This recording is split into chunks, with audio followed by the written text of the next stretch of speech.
ये खूबसूरत हरियाली, ये घुमावदार सड़कें, ये है अरावली पर्वत श्रृंखला।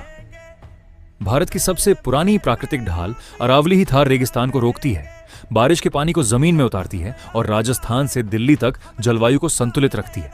लेकिन अब खतरा बढ़ गया है। सुप्रीम कोर्ट के ताजा आदेश के अनुसार 100 मीटर से कम ऊंचाई वाली पहाड़ियां अब कानूनी रूप से अरावली नहीं मानी जाएंगी। इसका मतलब हजारों छोटी पहाड़ियां अब संरक्षण से बाहर हैं। अगर अरावली कमजोर